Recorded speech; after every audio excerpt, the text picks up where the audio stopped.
Jadi puncak klimaks dari perkembangan nalar spiritual itu 40. Nanti pada pembahasan yang akan datang baru kita munculkannya. Sekarang kita ambil dulu satu kalimat menarik, 2 ayat berikut bisa menjadi sebuah referensi penting mengenai usia 40. Saya mulai dari surat Al-Insan ayat 28. Saya tidak menulis khotnya untuk menyingkat tulisan saja ya.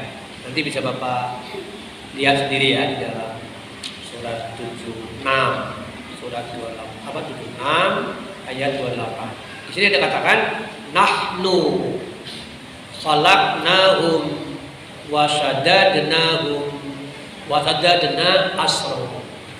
Nahnu khalaqnahum wa shaddadna asrahum. Maaf, umumnya nggak ada seperti yang itu. Wa shaddadna. Setidaknya ada 2 tindakan yang Allah lakukan. Pertama, khalaqna, menciptakan. Prosesnya di ayat lain banyak tuh. Surat Al-Mu'minun bisa ayat 13 14. Surat Al-Had surat 22 ayat 5 bisa. Itu khalaqna. Intinya proses khalaqna ini ya, merujuk pada surat Al-Insan juga ayat pertama. Ingat, hal ada alal insani hinun minad dari walam yakun syai'an mazkura. Jadi berkaitan dengan proses penciptaan, kita pasti berawal dari al-adam, dari ketiadaan, atau Al-Baqarah ayat 28 dari amwatan. Tidak ada satupun makhluk, entah itu manusia, hewan, atau benda apapun ya, selain Allah, pasti berawal dari minal adam, dari ketiadaan. Lalu Allah adakan. Nah, mengadakan itu namanya khalaqa, menciptakan. Jadi dalam surat Al-Insan ayat 1 tadi, kita ini pernah khinun minad dari, satu masa dari rentang waktu yang begitu panjang, pernah kita ini tidak ada. Itu yang perlu ditamkan. Kita pernah tidak ada, bukan selamanya ada, dan bukan tidak pernah ada, bukan tidak pernah tidak ada. Jelas ayatnya di situ.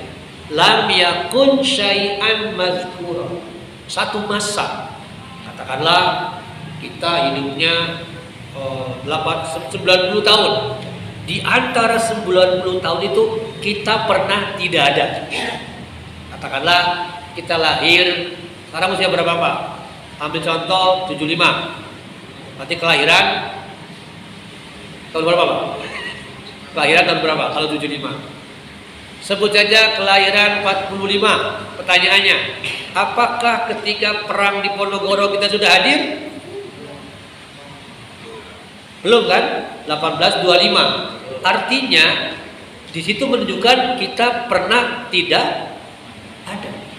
Lam yakun syai'an mazkur. Baik wujudnya yang tidak ada, nama tidak ada, identitas pun tidak ada. Khalaqnahum, lalu kami ciptakan. Makanya kembali ke al-alam. Allah menegaskan pertama kali kepada Rasulullah SAW adalah kesadaran penciptaan.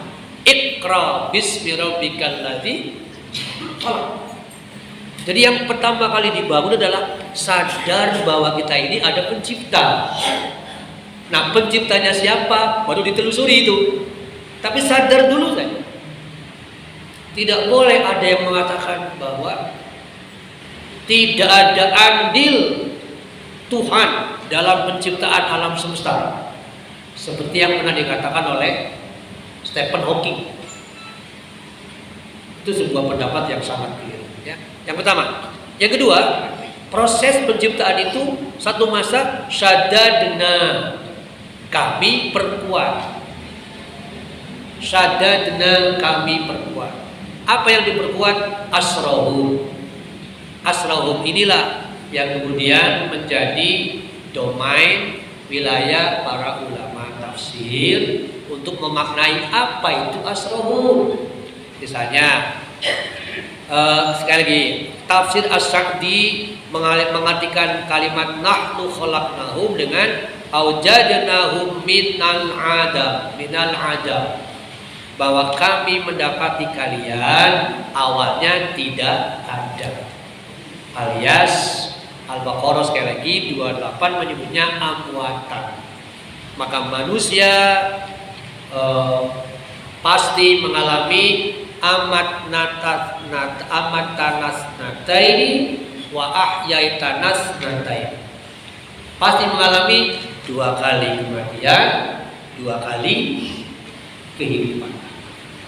2 kali kematian, 2 kali kehidupan. Nah, Ibrahim alaihissalam, sedikit dulu ke Ibrahim Pak. Di dalam Asy-Syu'ara menyebutkan tentang definisi siapa itu Rabbul Alamin. Kalau kita membaca Al-Fatihah ada rincian apa? Rabbul Alamin. Alhamdulillahirabbil alamin. Terus Ar-Rahmanir Rahim itu rincian Rabbul Alamin bukan? Bukan. Ar-Rahmanir Rahim itu menerangkan sifat Rabbul Alamin, bukan siapa, apa kemampuan Rabbul Alamin, enggak disebut di situ. Tapi kalau di Asy-Syu'ara dirinci.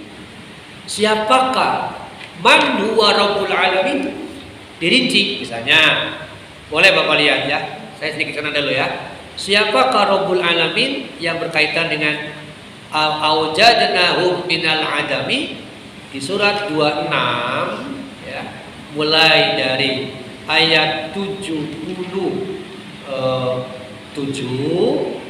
sampai kurang lebih 81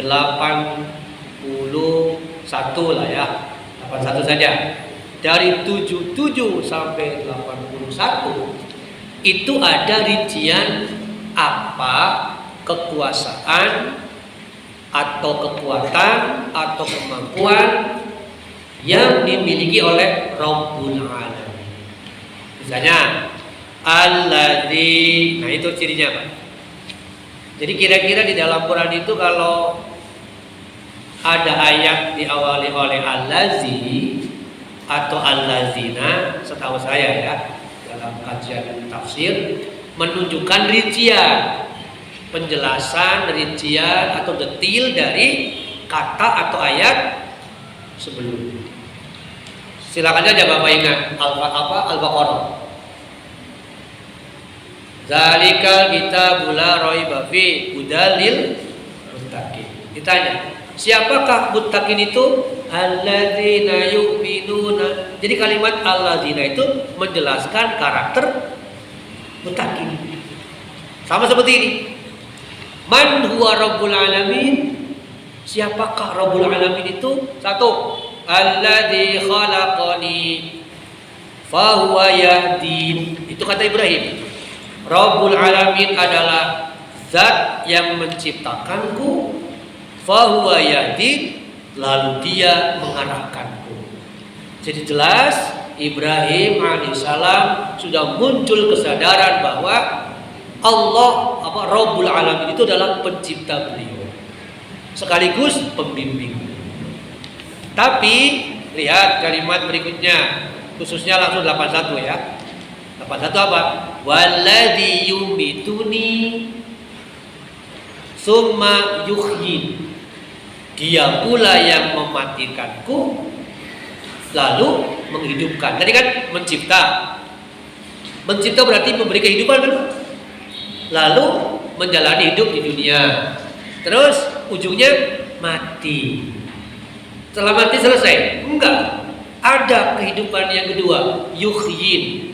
Jadi pas surat 40 ayat 11 menyebut mati 2 kali, hidup 2 kali. Surat 2 ayat 28 urutannya mati, hidup, mati, hidup. Surat 26 ayat 1 menyebutnya mati dan hidup, berikutnya itu pasti ada. Sehingga seorang mukmin akan menjawab, karena kita ada kematian dan karena ada kita akan ada kehidupan lagi, lalu dipertanggungjawabkan. Maka prinsip mukmin adalah akhirat menjadi tujuan. Ulangi, prinsip mukmin itu akhirat menjadi tujuan, dunia menjadi sarana untuk meraih tujuan. Sehingga prinsipnya jangan membiarkan hidup dunia selama sekian puluh tahun sia-sia. Antara lain dimulai dari 40 tadi. Kalau usia 40 tahun tidak ada perubahan signifikan dalam pola pikir, akan sangat sulit ke depan. Baik, itu kira-kira. Sekarang saya kutip makna Sadadnahu, Sadadna Asrohu, bahwa di antara sekian puluh tahun ada masa yang merupakan puncak kekuatan seseorang. Ditafsirkan oleh Imam As-Sa'di dengan menulis, kami menciptakan manusia secara lengkap. Ada syaraf, bil aqsab, wal uruq, wal autar. Menggambarkan bahwa al-aqsab ada syaraf yang disimpan di dalam tubuh kita, dan syaraf itu otomatis. Coba kita ambil contoh 2 pintu yang tanpa kita perintah pasti. Pertama, di atas tenggorokan ada 2 pintu nggak? Ada penutup, apa namanya tuh? Yang kecil tuh, katup ya. Apa namanya? Kalau orang sudah apa namanya? Ya semacam katup gitu, kecil sekali. Ketika kita makan, maka jalur nafas ketutup. Ketika kita bernafas, jalur makanan ditutup. Tapi ketika kita makan sambil bernafas, apa bahasa orang? Kebesekan, tersedak. Bahkan tidak menutup kemungkinan, atau beberapa kali mungkin ada peristiwa di mana nasi keluar dari hidung. Betul nggak? Pertanyaannya, siapa yang membuat katup otomatis? Masya Allah, nikmat gitu. Satu. Yang kedua, kalau tadi di atas, ini saraf ya. Jadi sensornya automatically. Kalau sensor buatan manusia sekali waktu, error nggak? Coba masuk jalan tol, tap langsung. Sekali waktu, udah berkali-kali ini gimana sih? Teknisi datang, oh iya Pak, sensornya sedang bermasalah. Keluar apa? Naik turun nggak itu? Ketika sensornya bermasalah. Pertanyaannya, mungkinkah kita juga bermasalah? Mungkin. Selama kita ini jasad materi. Contoh kedua, di bawah. Di bawah itu apa? Jalur antara ke depan. Bahasa fikih apa namanya? Kubul, ya. Kubul dan dubur. Kubul bagian depan, dubur belakang. Pertanyaan saya, apakah orang BAK otomatis BAB? Enggak. Tapi apakah orang beres BAB pasti BAK? Pengalaman gitu kan? Oh. Ternyata apa? Ada katup mirip yang di sini. Dan itu dipasang oleh Allah secara otomatis. Ambient itu salah satunya. Ketika sensor di bawah bermasalah, lalu dioperasi, akhirnya Masya Allah harus pakai tabung. Penampung apa? Penampung kotoran, penampung air pipis tadi. Fa bi ayyi ala'i rabbikuma tukadziban. Ya Allah, nikmat mana yang kalian dustakan? Jadi di situ jamaah saya setelah dioperasi susah Pak. Itu mahal untuk secara maaf sekali, bukan jorok ya, maaf. Ketika Bapak mengeluarkan BAB, otomatis nutup nggak? Ada perasaan nutup nggak? Nah, orang yang bermasalah itu nggak bisa nutup lagi. Ketika keluar ya sudah, terus saja keluar sampai Allahu Akbar. Nikmat mana yang didustakan oleh kita? Kalau sudah begitu, ya Allah. Lalu kufurnya di mana kita? Kalau sudah tak mampu melawan itu. Itu kuasa Allah yang luar biasa. Jadi dipasang di dalam tubuh kita sensor. Baik, itulah syaraf. Terus al-uruq.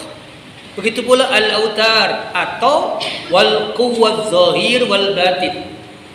Jadi kata Imam As-Sa'di, usia ada masa di mana Allah memberi kita syadadna asrohum, termasuk qawiyul zahir, kekuatan zahir.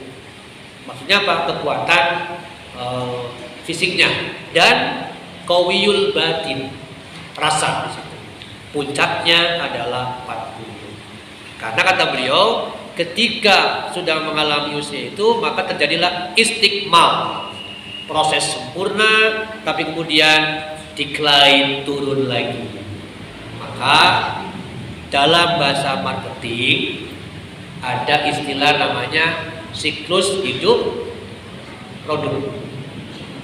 Sama seperti human life cycles. Manusia pun punya siklus kan Pak? Kalau dalam bahasa marketing kan siklus hidup produk itu paling tidak disebut dengan istilah yang satu, born, lahir, kemudian growth, tumbuh, kemudian matur, dewasa. Nah, syadadna, setelah dewasa, apakah terus kuat produk itu? Apakah terus dibeli? Apakah terus digunakan? Mungkin terjadilah titik jenuh. Sehingga kemudian dalam bahasa marketing disebut kudu diinovasi, diperbaiki, supaya apa? Pasar tidak jenuh. Nah, kita mengalami hal yang sama. Ketika sudah matur, dewasa, itu otomatis turun, decline, satu demi satu ujungnya. Maka dalam konteks ini syadadna, ya, saya langsung kata syadadna asrahum diperkuat oleh ayat lain. Misalnya Al-Hajj ayat 20 ayat 5. Surat 22 ayat 5. Di dalam surat 22 ayat 5 ada kalimat litablughu asyudda, hingga mereka berusia dewasa. Dalam beberapa tafsir kalimat tablughu asyudda tadi Pak, asyudda itu penafsirannya kuat mental, kuat fisik, kuat nalar, kuat rasa. Itu yang disebut litablughu asyudda. Namun setelah litablughu asyudda ada dua kemungkinan. Kalau kita merujuk pada kalimat berikutnya yang terdapat di dalam surat Al-Hajj, saya kutip ya. Litablughu asyuddakum, sampai di situ. Kemudian wa minkum man yutawaffa wa minkum may yuraddu ila arzalil umur. Di sini ada dua kemungkinan nih. Setelah orang sampai pada usia asyudda yakni 40, ada dua kemungkinan yang Allah beri, ada dua posibilitas yang Allah berikan kepada kita. Kemungkinan pertama, minkum, di antara kalian, kita berarti ya, ada orang yang yutawaffa, diwafatkan.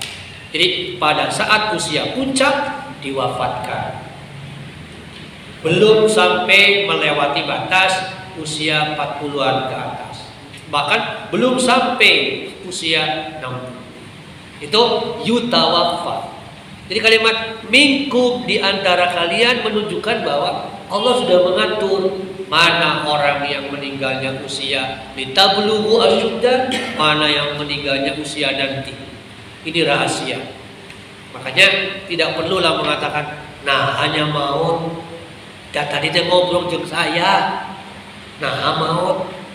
Nggak usah pakai nah. Tapi nah itu menggambarkan kaget barangkali ya.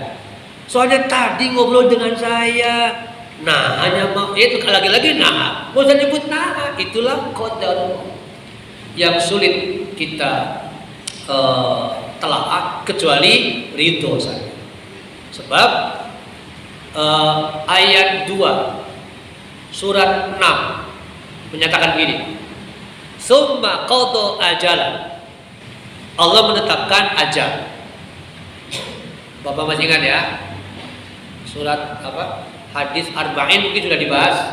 Kalau nggak salah hadis ke-4 atau ke-5 yang menyatakan setiap orang mengalami 3 kali 40 kan? 40 pertama, 40 hari kedua, 40 hari ketiga. Itu Sahih Muslim. Di hadisul Arba'in saya kira sudah dibahas. Nah, di sana ditetapkan ajal kan? Maka kata Allah, ajalun indahu. Ajal wa ajalun indahu. Ajal itu di sisi Allah, dipegang oleh Allah. Tidak ada yang tahu. Itulah salah satu tingkat kegaiban. Kalimat ajalun indahu, ajal seseorang batas waktu hidupnya dipegang oleh Allah, diperkuat oleh 3134 Luqman 34 bahwa matadri nafsun bi ayyi ardin tamut. Tak satu pun orang tahu di daerah mana atau di wilayah mana atau di kota mana dia meninggal, termasuk waktunya kan Pak? Itu. Jadi kembali pada persoalan tadi Pak ya, sadadna, bahwa kita, sebagian dari kita hari ini sudah melewati sadadna, masa di mana kuat, tetapi sebagian dari kita terikat dengan ayat yang akan saya kutip lagi nih. Pada saat, ulangi ya, jadi kemungkinan pertama setelah kita melewati sadadna alias sudah mencapai litabluhu asyuddakum, kemungkinan pertama adalah yutawaffa minkum. Terkait dengan kemungkinan pertama, ada 2 masalah penting yang harus kita perhatikan. Saat usia 40 sudah kita lewati, boleh jadi ada 2 kemungkinan yutawaffa, tadi meninggal. Nah, yang perlu diperhatikan adalah meninggalnya dalam keadaan seperti apa. Karena surat ini saya temukan nih. Dalam Quran atau Bapak Ibu sering mendengar kata-kata su'ul atau husnul khotimah. Itu artinya satu dari 2 peluang ini kita miliki. Yang pertama, su'ul. Su'ul dalam Quran memang tidak ada istilah su'ul khotimah, nggak ada. Tetap itu istilah kita hadis juga ada ya. Quran menyebutnya mujriman atau zolimin. Jadi dengan demikian orang yang mati dalam keadaan berdosa atau orang yang mati dalam keadaan berbuat zalim sesungguhnya adalah su'ul khotimah. Sekarang pertanyaannya, mungkinkah orang yang mati dan secara zahir terlihat oleh mata, disaksikan oleh banyak orang, meninggalnya dalam keadaan setelah minum oplosan, mungkinkah disebut pulang ke rahmatullah? Mungkin nggak? Kan kita sering mendengar nih, inna lillahi wa inna ilaihi raji'un, telah berpulang ke rahmatullah, gitu ya. Yakin nggak bahwa dia mendapatkan rahmat Allah?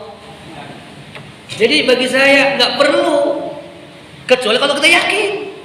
Kalau masih sifatnya umum, sudah saja telah meninggal dunia, selesai. Karena kalimat telah berpulang ke rahmatullah, orang jelas-jelas matinya dalam keadaan setelah mabok oplosan atau bahkan setelah berzina lalu aborsi, gak layak gitu. Hal kedua, mungkinkah kita mengatakan mudah-mudahan mautnya husnul khotimah?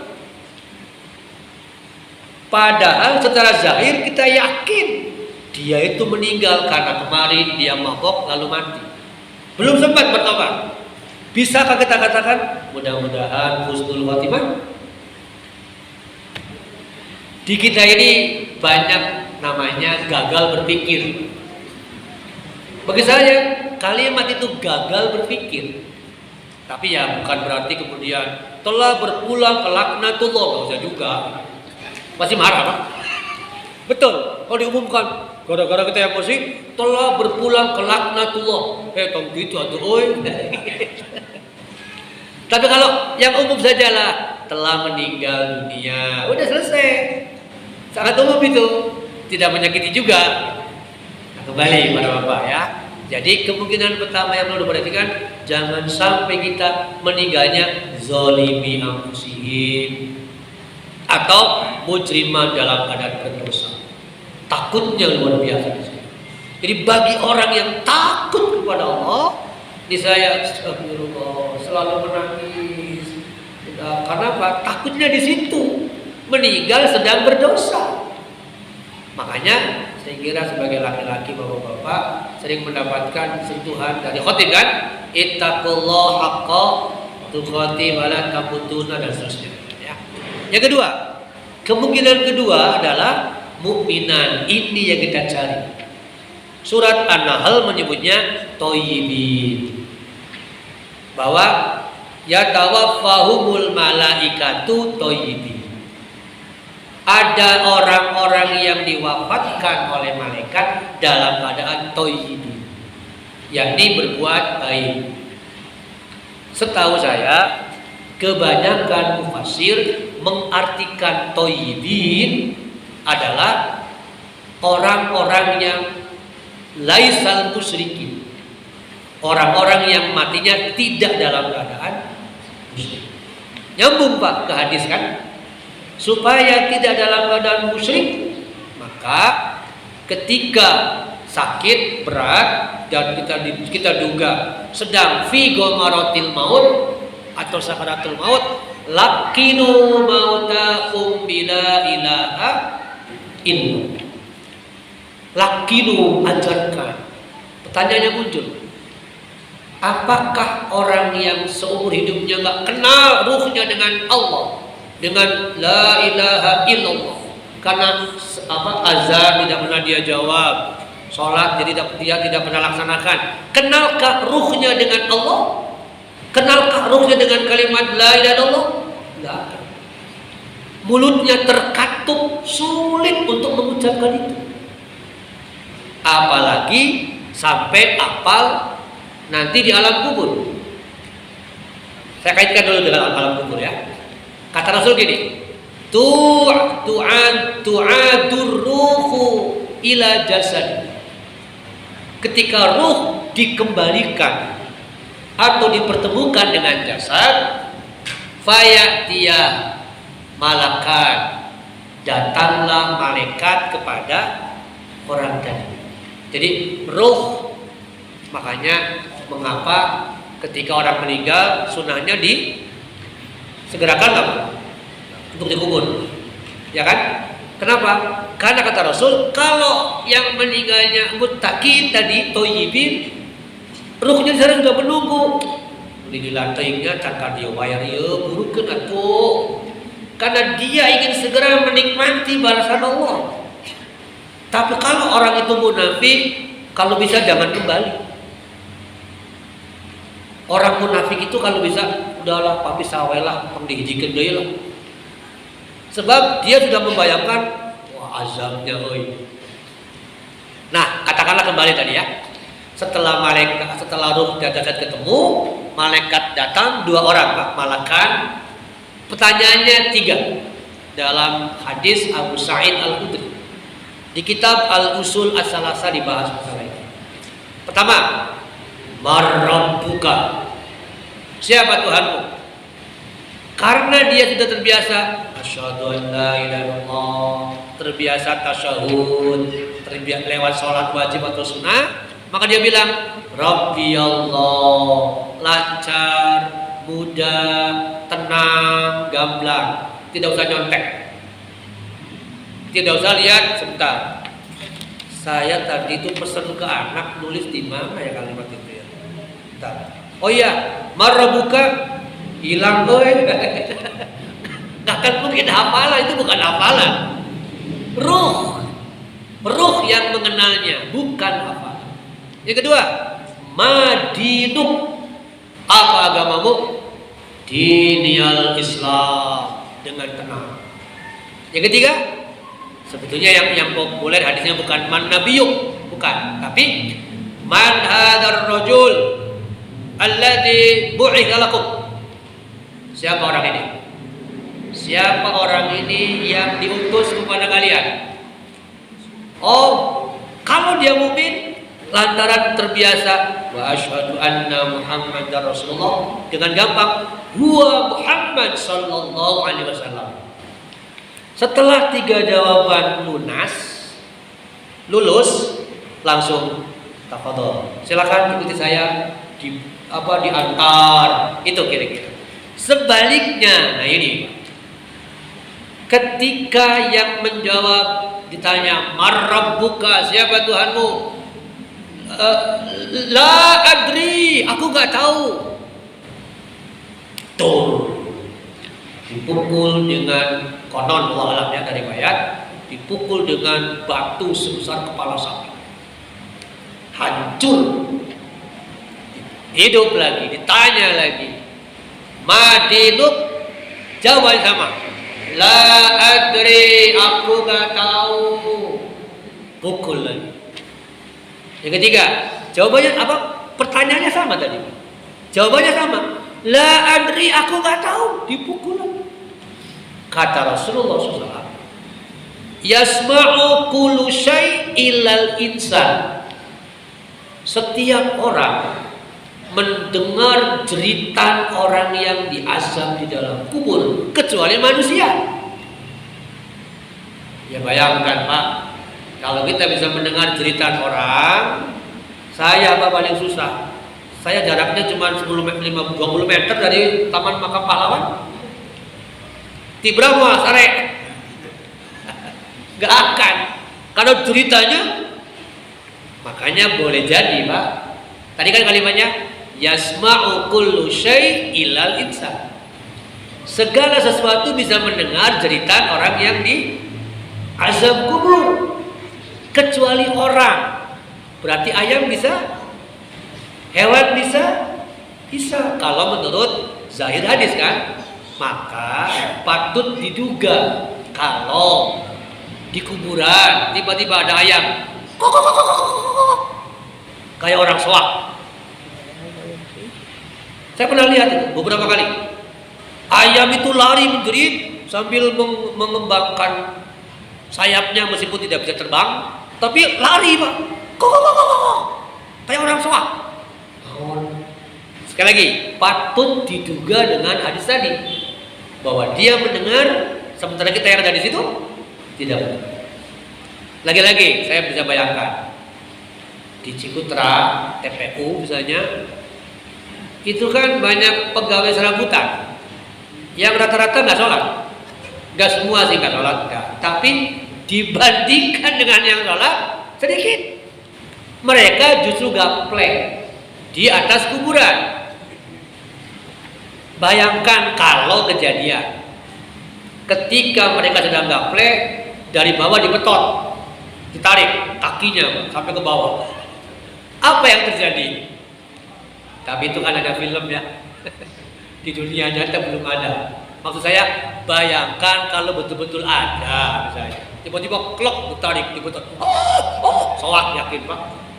Mungkin bisa mati berdiri. Nah itu ya. Jadi kembali yang tadi bahwa setelah usia 40 itu ada 2 kemungkinan, antara mati yutawafa dan meninggal. Ini ada 2 kemungkinan tadi, antara musyrikin, mujrimin atau thayyibin, muslimin. Kemungkinan kedua setelah usia 40 adalah kalimat yang kedua dari surat 22 ayat 5. Yuraddu ilal arzalil umur. Yuraddu ilal arzalil umur. Sebagian dari mereka dikembalikan ke usia lanjut. Nah, sebagian dari kita sedang mulai dikembalikan ke usia lanjut. Artinya penegasan ayat ini klop, sesuai, serasi dengan surat Ar-Rum ayat 54. Kita lihat. Ar-Rum, Allah berfirman, Allahul ladzi khalaqakum min dha'fin summa ja'ala min ba'di dha'fin quwwatan summa ja'ala min ba'di quwwatin dha'fan wa syaiba. Itu 3 kondisi yang dialami oleh kita. 1, lemah. 2, kuat. 3, lemah. Berarti rata-rata dari kita lemah pertama, lemah kedua. Lemah yang kedua. Karena usia kuatnya sudah lewat tadi. Akhirnya sudah lewat. Jadi kuatannya sudah lewat. Sedang memasuki yang kedua, dha'fin. Setelah kuat. Kembalikan tadi. Jasmani tidak bisa kita lawan. Ruhani yang harus kita kuatkan. Maka taklim itulah yang disebut oleh Syekh Said Sabiq dengan kalimat al-hayatul ruhiyah. Taklim itu menghidupkan ruhani. Jadi sayang umur kita yang sekarang ini kita lewatkan untuk proses pembelajaran. Maka kembali yang tadi,